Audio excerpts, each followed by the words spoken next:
boa tarde aos presentes, pessoalmente e à distância. Hoje nós teremos um tema sobre o ELSA Brasil, que o Arão Oliveira irá apresentar agora. Nesse instante, pode compartilhar então a tela. Bom, boa tarde, pessoal. Desculpe os inconvenientes aí com ajustes técnicos. É um prazer e uma honra novamente falar nos seminários científicos do Centro de Pesquisa Clínica e Epidemiológica, onde eu tenho feito pesquisas relacionadas ao banco do ELSA, com a corte do ELSA, e hoje estou dentro de um projeto bastante ambicioso e com uma perspectiva enorme de contribuir com a ciência, com o avanço da ciência, de várias lacunas na relação da migrânia como uma doença crônica e suas repercussões no envelhecimento cerebral. Eu vou começar pondo em perspectiva por que a migrânia. A migrânia é uma doença bastante prevalente, uma doença neurológica, neurovascular, bastante prevalente no Brasil, principalmente na faixa etária de jovens adultos e mulheres, né? Ela tem uma prevalência quase que o dobro em relação a em mulheres em relação a homens, né? E na faixa etária dos 30 aos 40 anos é o pico de prevalência, portanto, na fase mais produtiva da vida das pessoas, e principalmente mulheres, onde diversos fatores sociais, culturais, né, pessoais, profissionais se sobrepõem, potencializando o impacto da migrânia na vida das pessoas, o que reflete na carga global das doenças, né? O GBD Study, ele projeta, ele mostra as cefaleias e principalmente a enxaqueca. A cefaleia tipo tensão, ela é mais prevalente, acometendo 2 bilhões de pessoas no mundo. A migrânia é menor, mas ainda assim muito prevalente e muito mais incapacitante em termos de impacto na qualidade de vida, né? E quando a gente verifica na faixa etária abaixo dos 50 anos, a migrânia, ela é a segunda principal causa de incapacidade no mundo, em termos de prevalência e também no quanto que ela gera de perda de qualidade de vida, no caso do cálculo do GBD, redução na percepção de saúde, né? Então ela tem um score de 0,44 de redução na percepção de saúde, que é bastante significativo, e por ela ser muito prevalente, então ela vai lá para o topo da lista como uma das incapacidades principais de doença no mundo. Quando a gente fala também de enxaqueca, vários fatores de risco são importantes, assim como em várias doenças crônicas, né? E no Global Burden of Disease, a gente vê que a baixa atividade física é um dos principais fatores de estilos de vida, afetando a carga de doença de uma forma geral. Nesse último estudo, essa última estimativa do grupo de colaboradores de fatores de risco, do Global Burden of Disease, em relação a todas as doenças, né? Quais os principais fatores de exposição que causam maior impacto de doença, todas as doenças computadas aqui, né? Um pool de todas as doenças. E a gente vê que a baixa atividade física está listada ali entre tantos fatores que são importantes na perda de saúde, né? Mas a baixa atividade física também é um componente um fator muito significativo. Pensando nisso, dentro do meu primeiro projeto no ELSA, foi, obviamente, verificar se a associação da migrânia com a atividade física ela é significativa, com base numa perspectiva de guidelines, de diretrizes que são estabelecidas para a população, né? E esses guidelines, obviamente, a Organização Mundial da Saúde, que também incorpora a Associação Americana do Coração, o Colégio Americano de Medicina Esportiva, eles todos recomendam essa quantidade de atividade física para a promoção de saúde, certo? Então, nenhuma análise até hoje tinha sido utilizada com base nos guidelines de atividade física para a população, comparando com essas associações com a enxaqueca, né? Então, 150 minutos de atividade física moderada vigorosa, 300 minutos para resultados ainda melhores. Nós não utilizamos esse valor por conta de, né, a gente usou o cutoff dos 150 minutos e, obviamente, alguns fatores que não foram computados, como exercício de fortalecimento muscular, não foram discriminados nessa análise, porque o ELSA não capturou, não avaliou esse componente especificamente, né. Então, a gente fez uma análise da corte toda, né, dos 6 centros do ELSA, né, tem 15.105 adultos, e comparamos em relação a quem é ativo, quem atende as recomendações de 150 minutos de atividade física, né. Comparamos com quem é pouco ativo, ou seja, faz atividade física, mas menos do que 150 minutos, e quem não faz nenhuma atividade física. E o que a gente observou, essa amostra, ela tem, obviamente, uma população, a população com migrânia, ela tem uma idade menor, ela tem um status socioeconômico de médio para alto nessa amostra, tá? E a população com migrânia teve menores fatores de risco cardiovascular em relação, exceto a atividade física, né? Que eles mostraram um nível de atividade física realmente reduzidos. Mas quando nós colocamos nos modelos de regressão, em comparação com quem é ativo, realmente ser pouco ativo já aumenta 27% chance de ter migrânia, e se é inativo ainda mais, 37% de ter migrânia. A provável migrânia parecido também, do ponto de vista de magnitude de efeito, e a cefaleia do tipo tensão não teve nenhuma associação significativa com esses níveis de atividade física. O que é interessante foi ver que, analisando os valores contínuos de nível de atividade física, quanto menor o nível de atividade física por semana, maior a chance da pessoa ter cefaleia diária, independentemente do tipo de cefaleia. Aqui a gente ajustou os modelos por fatores socioeconômicos, utilização de medicamentos abortivos preventivos para migrânia, fatores de risco cardiovascular e a frequência e o tipo de cefaleia, seja migrânia ou tensional. Então a gente viu que realmente tem uma associação inversa, né? E numa outra análise com a Corte de São Paulo, só com os participantes do Centro de São Paulo, e comparando migrânia, que é o único centro que tem informações sobre migrânia com aura, né?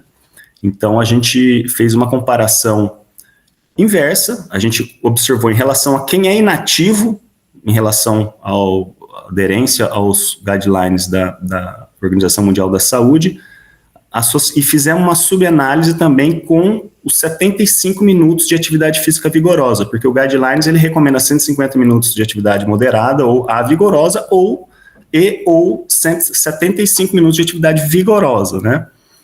E comparando também a associação com migrânia sem aura e migrânia com aura.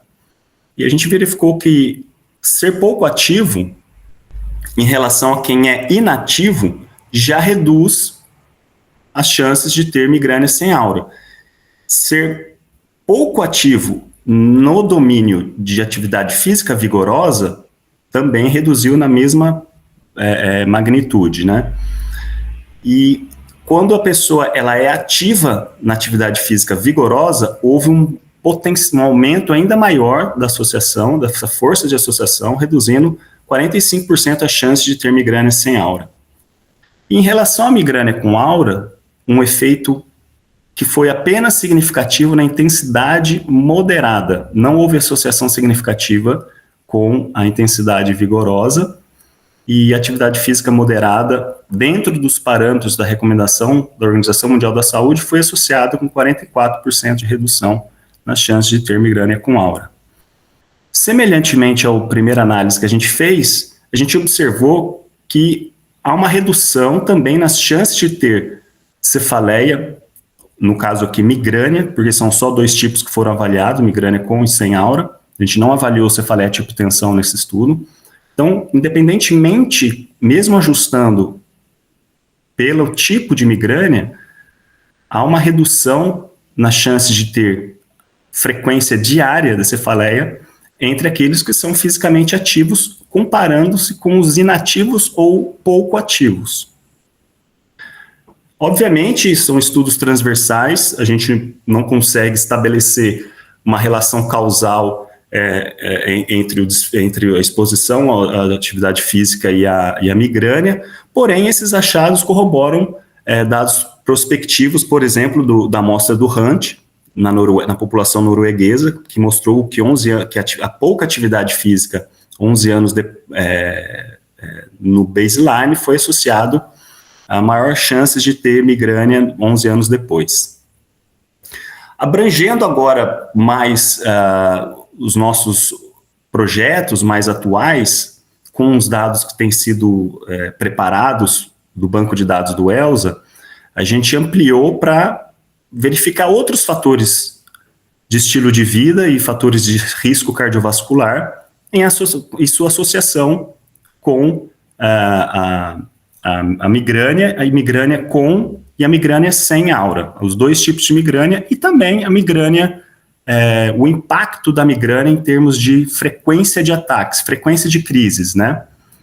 Fazendo uma breve explanação em relação ao Life Essential Aids, são os 8 fatores de estilo de vida, dieta com base na dieta mediterrânea para o adulto americano, atividade física com base nas recomendações da Organização Mundial da Saúde, duração do sono e exposição à nicotina. E 4 fatores de riscos de saúde relacionados a índice de massa corporal, o colesterol ruim, o LDL, né? A glicemia e a pressão arterial. E esse score, ele tem 3 categorias, né? Que ele vai de baixo a alto, acima de 80, que é feito com uma média dos 8 scores para cada um desses componentes. Esse é gerado um score que vai de 0 a 100, sendo que a recomendação da Associação Americana do Coração para saúde cardiovascular é manter acima de 80 esse score. Então, o que a gente fez? A gente analisou a população do ELSA na onda 2, onde tinham mais dados dentro das variáveis que o Life Essential Aid preconiza, e nos deu uma amostra de 4.312 adultos com informações completas de cefaleia e dos fatores do Life Essential Aid, e a gente comparou em relação a quem tinha a aderência baixa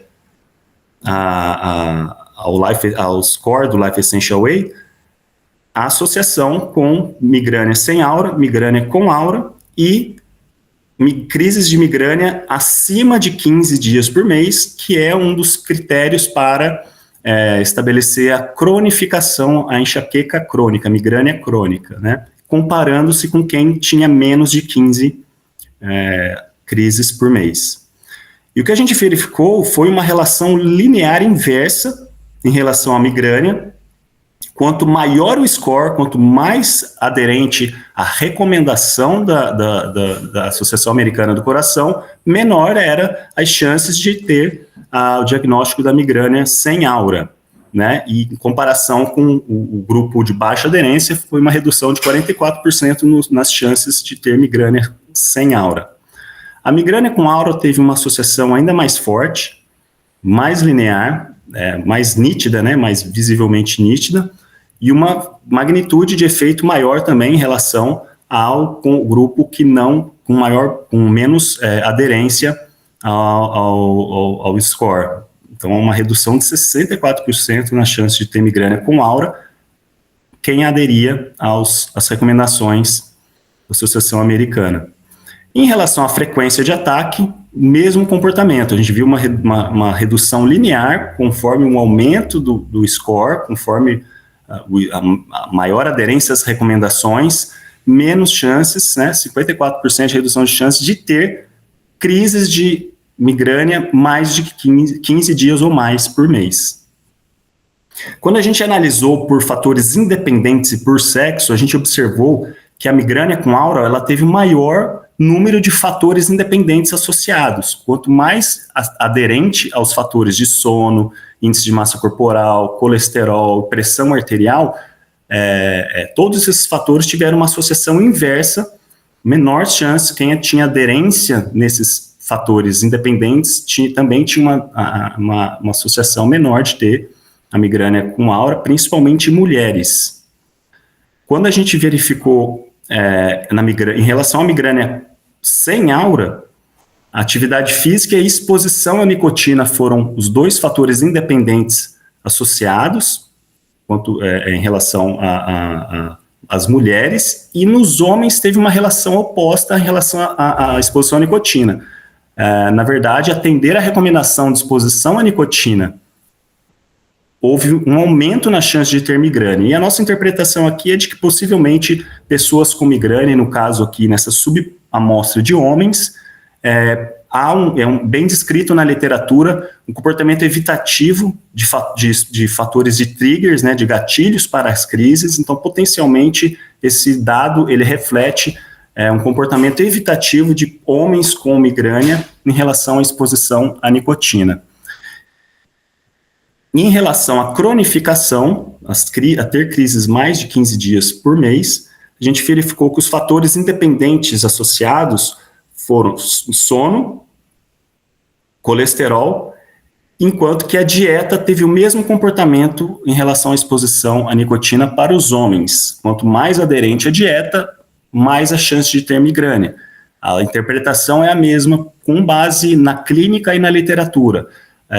Muitos alimentos que são gordurosos, álcool, que computam no score do MEPA, eles são gatilhos para enxaqueca. Então, possivelmente, homens com enxaqueca evitam esse tipo de alimento. Bom, a conclusão é que a aderência recomendada, né, aos fatores de risco cardiovascular, inversamente associada a menor prevalência de migrânia e também a ter mais ataques de migrânia mais frequentemente, né? Potencialmente, precisa de outros critérios para estabelecer a cronificação, mas potencialmente também inversamente associado à cronificação. Em relação à saúde mental, o ELSA tem uma riqueza enorme de estudos. A professora Alessandra, a professora Isabela, o professor Paulo têm mostrado vários fatores associados, o professor Itamar, vários fatores associados de saúde mental em relação à migrânia, inclusive o próprio diagnóstico, né, com base em questionário, de depressão, de ansiedade, transtornos de ansiedade generalizado e alguns outros transtornos psiquiátricos menos comuns, como pânico, algum tipo de compulsão, né?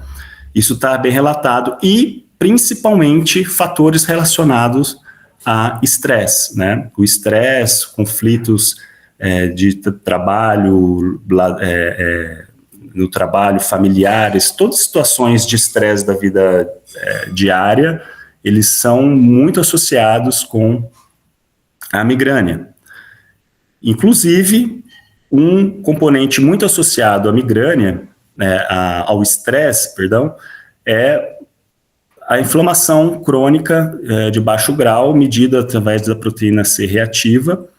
E no ELSA foi mostrado que, nessa amostra do ELSA, foi mostrado que existe uma relação inversa entre o nível de atividade física e os níveis de inflamação inespecíficos medidos pela proteína C reativa, que corresponde a várias outras literaturas, né? Manter um nível de atividade física elevado diminui inflamação crônica de baixo grau, e pensando nisso, a gente foi investigar a relação do estresse com as cefaleias, no nosso caso de interesse aqui, principalmente migrânia, né? E como a atividade física e o impacto da atividade física na proteína C reativa e em outro marcador inflamatório também, as glicoproteínas de inflamação aguda, né, marcador agudo de inflamação, poderiam estar intermediando essa relação do estresse com a migrânia. Então, a gente avaliou uma análise transversal, né, através de uma análise de mediação serial, obviamente, só na amostra ativa, os trabalhadores adultos, né? E a gente verificou o nível de atividade física, os níveis de proteína C reativa, da glicoproteína A, e como mediadores da relação entre o estresse ocupacional e os tipos de cefaleia. Então, aqui o modelo que a gente utilizou, um modelo bem descrito na literatura de mediação serial, onde a relação do estresse com a migrânia, o modelo testa se ele tem um efeito indireto só de cada vez e também com base na interação dos dois, como está bem descrito na literatura, essa relação inversa entre nível de atividade física e a inflamação de baixo grau, a gente também incluiu essa interação dos dois no modelo, né? E o que a gente verificou foi que no domínio do controle houve realmente uma relação inversa, né? Quanto menor controle no trabalho, que implica menos flexibilidades, algumas características que potencialmente são mais estressantes do ponto de vista, né, psicossocialmente falando, né? Trabalhos com menos controles, mais associação com a migrânia. Quanto mais controle, você tinha mais atividade física, você tinha menos migrânia. Então, a gente verificou um efeito de mediação da atividade física na relação do estresse com a migrânia, e também, mas não verificamos a participação da inflamação baixo grau pela proteína C reativa nesse modelo. Mesma coisa aconteceu com a glica. A glica também não teve participação no modelo, mas a atividade física, sim.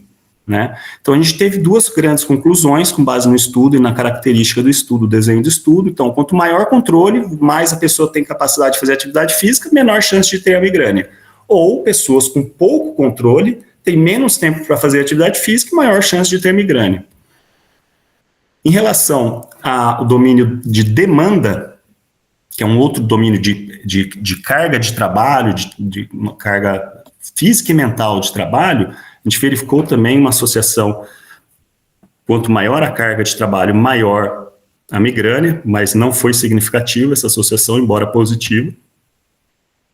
E quem tinha mais demanda tinha mais atividade física. Ter mais atividade física também teve uma associação inversa com a migrânia. Então, na verdade, sempre a relação que se sobressaiu no modelo, sempre a relação inversa da migrânia com a atividade física, independentemente da origem, da causa do score de estresse, né? Mas a interpretação que fica desse dado quanto maior demanda, mais atividade física, menor chance de migrânia. Ou pessoas com maior demanda têm mais chance de migrânia e menor chance de atividade física, porque, como o dado é transversal, a gente tem que contar com bidirecionalidade nas associações. E aqui uma outra análise mais recente que a gente fez, a pergunta desse estudo foi verificar se como a gente está trabalhando com dado transversal, então o quanto que transferindo do ponto de vista, pensando do ponto de vista prático, clínico, o quanto em nível de atividade física, quanto que as cefaleias impactam na quantidade de atividade física que as pessoas fazem, e a associação com depressão, que é um fator bastante conhecido, uma doença bastante associada com baixo nível de atividade física, né? Então, a gente verificou também na amostra total, só que aqui analisando a onda 1, né, em todos os brasileiros, dos 6 centros, e o nível de atividade física, com base no diagnóstico, aqui desculpa, tem um erro de digitação, com base no diagnóstico isolado ou com comorbidade de depressão. O que a gente verificou na descrição da amostra, que realmente em comparação, começando aqui da direita para a esquerda, quem não tinha nem cefaleia, nem depressão, realmente teve os maiores níveis de atividade física e ele ia caindo conforme o tipo de cefaleia tipo tensional, migrânia, depressão, causando os menores níveis de atividade física, e depressão com atividade física, com cefaleia tipo tensão, também reduzindo os níveis em relação tanto a não ter nenhuma doença, como ter só isolado, migrânia ou tensional, e a migrânia com depressão também causando uma queda ainda maior nos níveis de atividade física. Mas quando nós colocamos nos modelos ajustados por fatores socioeconômicos, utilização de medicamentos, fatores de doenças de base cardiovasculares e ansiedade também, a gente verificou que a cefaleia tipo tensão causava uma redução de 15 minutos por semana em relação à média do modelo, né? Que era, nesse modelo, foi 148 minutos por semana, que é próximo da recomendação da Organização Mundial da Saúde. A migrânia causava um decréscimo adicional em relação ao nível, à quantidade de atividade física semanal, e a depressão causando o maior queda. Porém, a gente não observou interações significativas com as cefaleias, né? Não observamos o efeito multiplicativo, né? Ou acumulativo. No entanto, a migrânia com depressão, quando a gente ajustou pelo nível de frequência de crises, ela teve uma interação significativa, mas não a cefaleia tipo tensão, mostrando que realmente a migrânia ela tem uma característica canônica, por assim dizer, porque um dos componentes, um dos critérios diagnósticos da migrânia é a piora por esforço ou alguma atividade física rotineira. Então, portanto, ela está associada com menos atividade física, independentemente do número de crises que a pessoa tem, né? E as grandes conclusões desses estudos é que as cefaleias primárias mais comuns têm uma associação independente, inversa, né, em relação à atividade física. A migrânia é maior do que a cefaleia tipo tensão, depressão sendo a que causa maior magnitude em relação à queda dos níveis de atividade física, sem efeito multiplicativo. Agora, a migrânia e a depressão tendo uma interação potencial em relação às quedas dos níveis de atividade física, independentemente da frequência de ataques.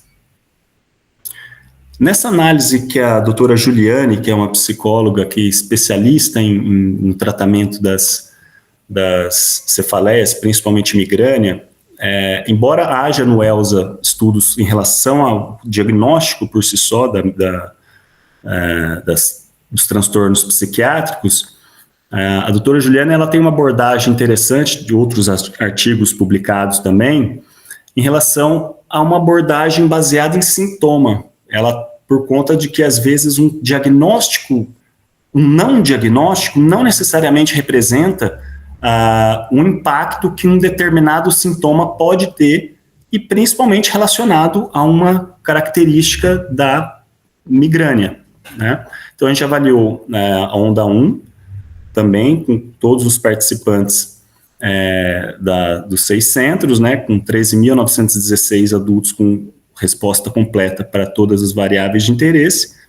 E aí a gente fez uma comparação do espectro das cefaleias, né, em relação da tensional até a migrânia, contando a provável migrânia, a provável tensional, são as cefaleias que tem um critério que não atende falta apenas um critério para ser estabelecido o diagnóstico, né?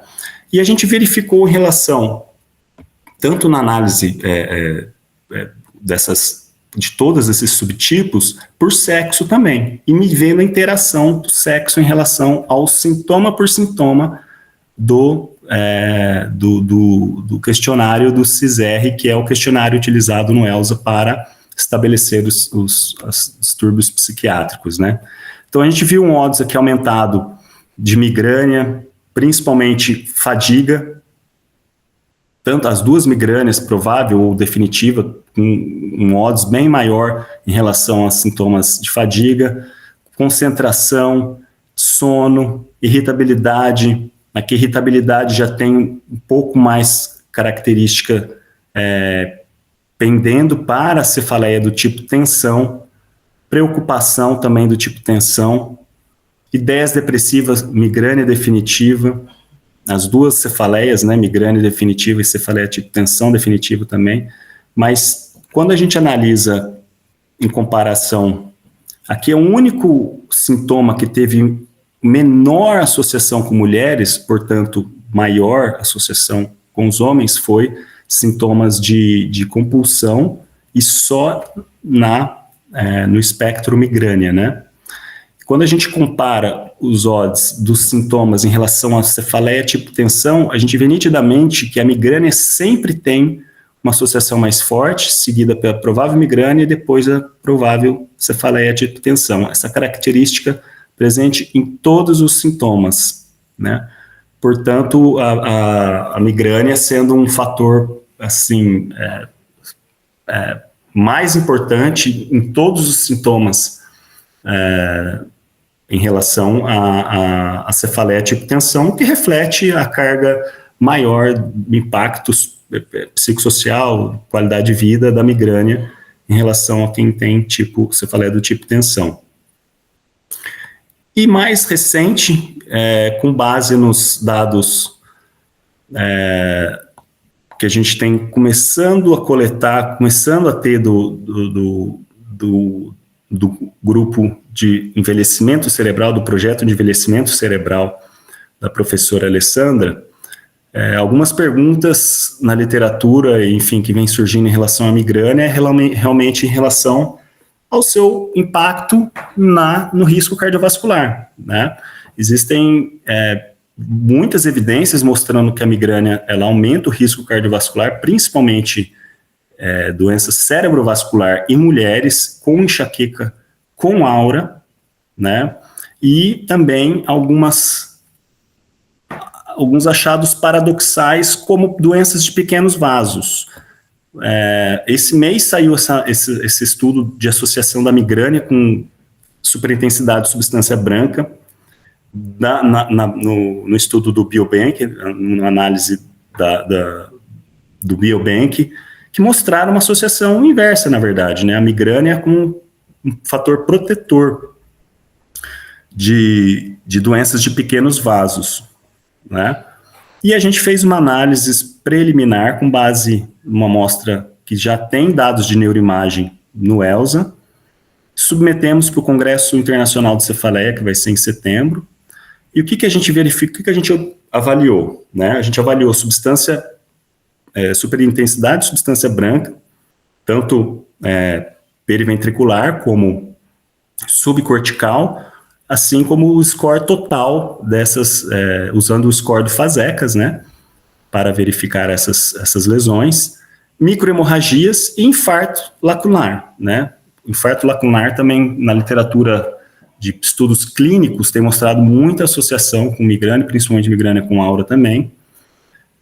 Só que aqui a gente tem um dado prospectivo, que é um dado que tem menos na literatura, né, avaliando da onda 2 até a onda atual do cérebro, que deu uma média de 11 anos de segmento, uma população média 65 anos, desculpa, eu não coloquei aqui, 636 participantes com dados de imagem e com dados de fatores de risco cardiovascular, né, para a gente controlar nessa análise como os próprios componentes do Life Essential Weight, além das características sociodemográficas, uso de medicação antimigrânia, profilática e abortiva, porque o uso, por exemplo, triptanos é uma classe de medicação abortiva que tem uma associação com fenômenos cardiovasculares, ela até é contraindicada para quem tem doença coronariana, então ela também entrou nos modelos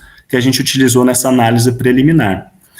E o que a gente verificou foi realmente corroborando a literatura, porém com a migrânia com aura, que não tem na literatura nessa análise do Biobank, por exemplo, eles não fizeram a distinção não tem a possibilidade, o Biobank não tem o dado discriminado de enxaqueca com aura. Então a gente verifica, mas no geral a migrânia reduz a chance de ter superintensidade de substância branca. No caso aqui só periventricular, que houve uma redução de 36% no risco. Por outro lado, houve um aumento de 69% de infarto lacunar na migrânia com aura apenas. Esse dado está sendo, ainda a gente está mexendo bastante coisa nele, mas é o que apareceu nessa primeira análise preliminar de neuroimagem do ELSA e análise do impacto prospectivo, né, da migrânia no envelhecimento cerebral. As próximas a perspectiva que a gente ainda tem de trabalhar com esses dados, além depois de aumentar mais a amostra, né, tem ainda a meta de 2.165 participantes do ELSA cérebro com dados de neuroimagem, onde a gente vai poder explorar a questão de conectividade, né, os dados transversais na população que está durante como se diz, né, com a migrânia ativa, ou seja, ela não tem uma história clínica de migrânia, ela teve no passado, não, ela está com a migrânia, existem várias alterações de córtex visual, somatosensorial, límbico, a gente vai poder verificar a influência de scores de saúde mental, cefaleia por uso excessivo de medicamento, que é uma outra algo que tem sido muito levantado nos congressos, né? Qual é o impacto do uso excessivo de medicamentos nas alterações estruturais e funcionais, né? O acúmulo de depósitos de ferro, que já existe, né, publicado, o acúmulo de depósito de ferro na substância cinzenta periaquedutal, uma das possíveis explicações para a hiperestabilidade cortical. Marcadores de declínio cognitivo, o ELSA é uma fonte riquíssima de dados robustos de performance cognitiva. A gente pode verificar como a evolução a trajetória do declínio cognitivo está relacionado com estruturas específicas, né, selecionadas associadas ao declínio cognitivo, e se a migrânia altera isso, a história da migrânia, e também se a migrânia atual ativa a pessoa que está tendo migrânia ainda, também pode influenciar isso.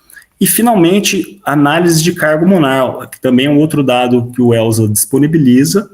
A gente está com a ajuda do Marcos, que é grande auxiliador nosso aí para deixar os dados bonitinhos para a gente analisar. Ele tem preparado as variáveis de carga hormonal para a gente avaliar, criar uma variável, um score usando as três ondas, né? As três primeiras ondas, principalmente, que são as que têm dados mais disponíveis, né? Criar um score de utilização de hormônios, tipos de hormônios orais, composição, combinados, transdérmicos, e verificar o impacto disso na migrânia também, e marcadores estruturais e funcionais de neuroimagem. Queria deixar aqui um convite para vocês. Em setembro vai ser o Congresso Internacional de Cefaleia em São Paulo, pela primeira vez na América Latina. Todos os grandes especialistas da cefaleia, os grandes estudiosos das cefaleias, doenças cardiovasculares e cefaleias vão estar em São Paulo, de 10 a 13 de setembro. Obrigado por todos, fico à disposição aí para discutir esses dados e muito mais. Obrigado, Arão. Como vocês estão vendo, o ELSA Brasil, que se iniciou para estudar doenças cardiovasculares, nós tivemos, então, pela primeira vez, um questionário validado de cefaleia, que a professora Isabela introduziu. Isso foi assumindo aí, né, uma quantidade muito grande de novos conhecimentos nessa área do conhecimento que trabalha com sintomas. Isso é muito importante. Então, estamos abertos aqui às perguntas, comentários ao Adão. Cristina Carvalho gostou muito. A Eni. Eni, pode falar, se apresente, por favor.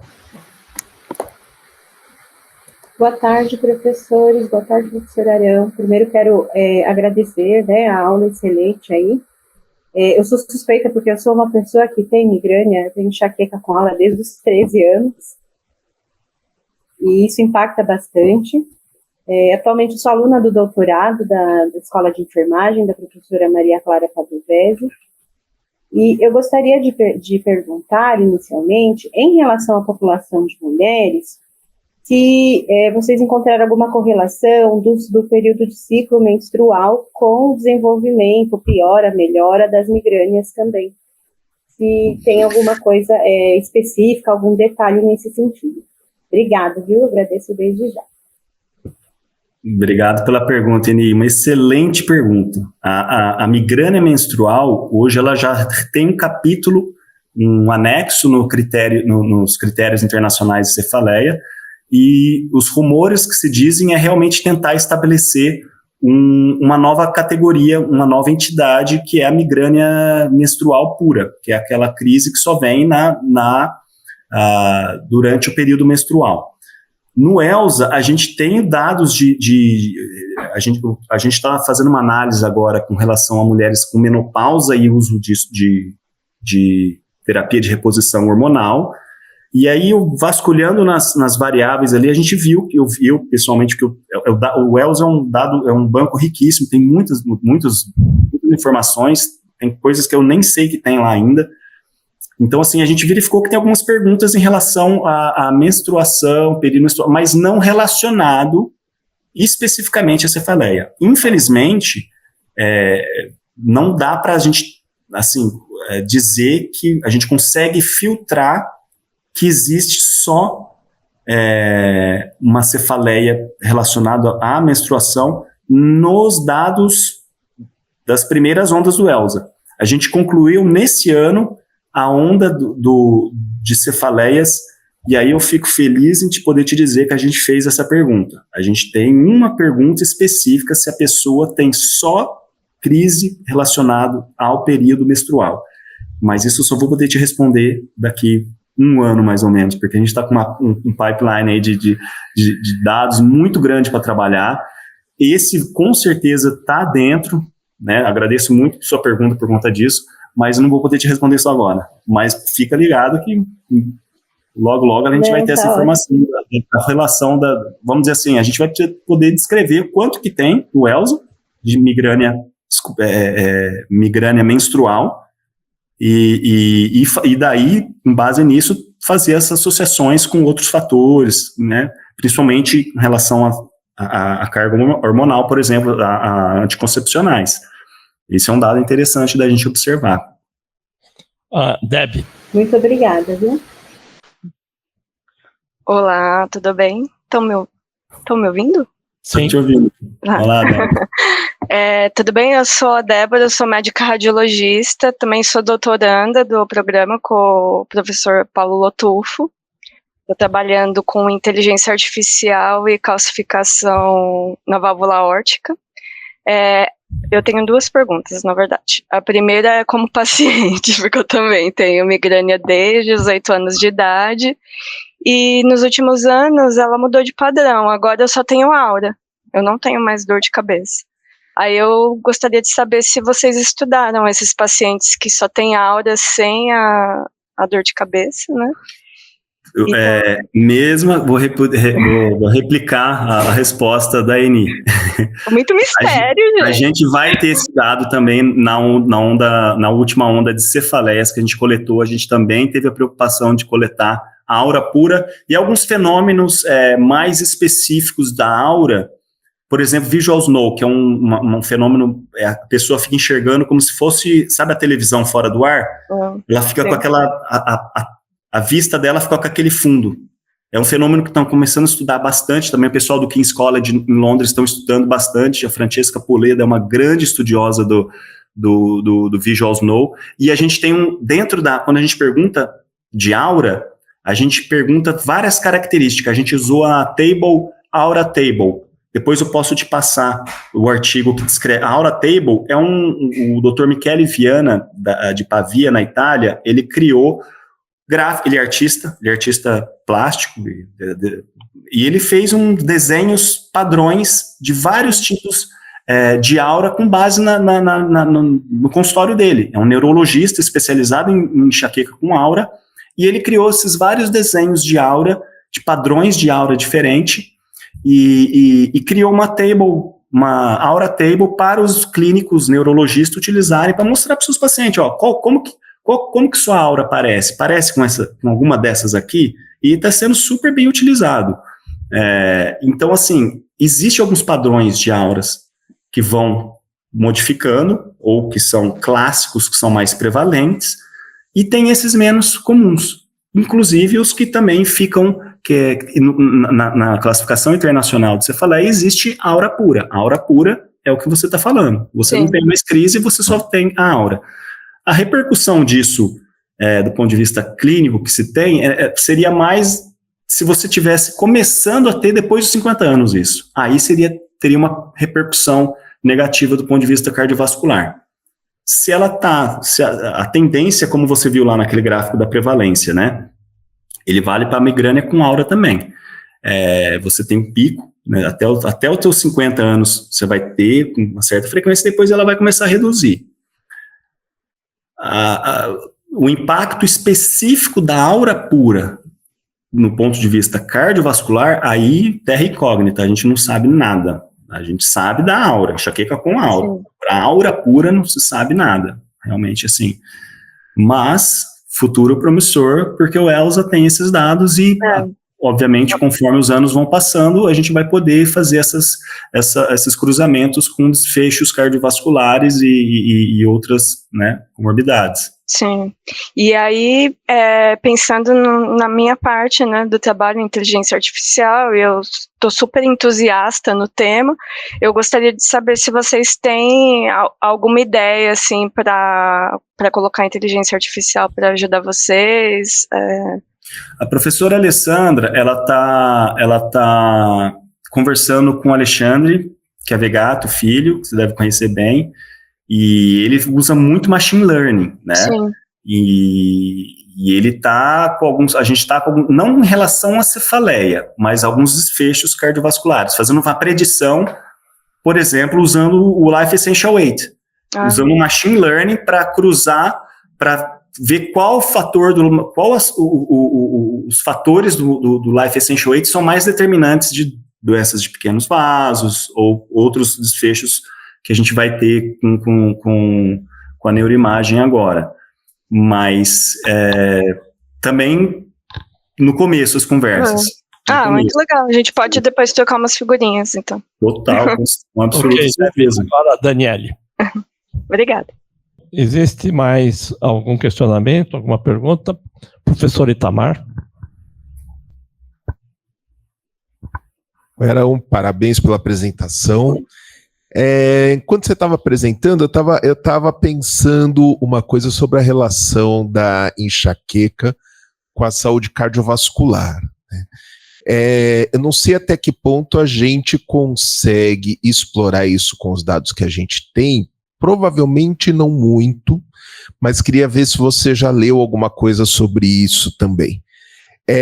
A enxaqueca, ela, como você mostrou, ela é mais frequente em dois grupos que a gente sabe que para quem existe uma iniquidade grande no cuidado para as doenças cardiovasculares, enfim, que são as mulheres e as pessoas com depressão.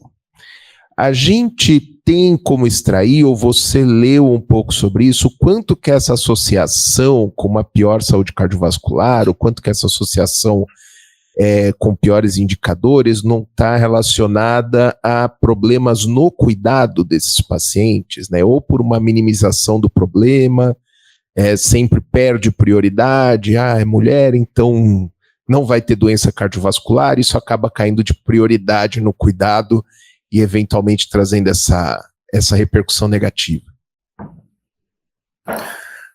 Boa tarde, professor. Excelente pergunta. Realmente, embora depressão seja inclusive é o principal fator para a cronificação, só perde para ter cefaleia entre 8 e 15 dias. Mas aí por uma questão matemática, né? Tá entre 8 e 15 dias, está mais perto de ter mais de 15 dias do que qualquer outra coisa. Então, assim, é depressão. E como a depressão interage com os outros fatores de risco, ou com a própria suscetibilidade de doenças cardiovasculares, isso é menos estudado. Isso é uma coisa que os estudos, o que eu observo em relação à relação da enxaqueca com os fatores, com desfechos cardiovasculares, doença coronariana, doenças AVCE, ela é realmente assim, a grande falha na maioria dos estudos realmente é o controle de covariáveis, de fatores confundidores, e a depressão seria enorme aí, com certeza.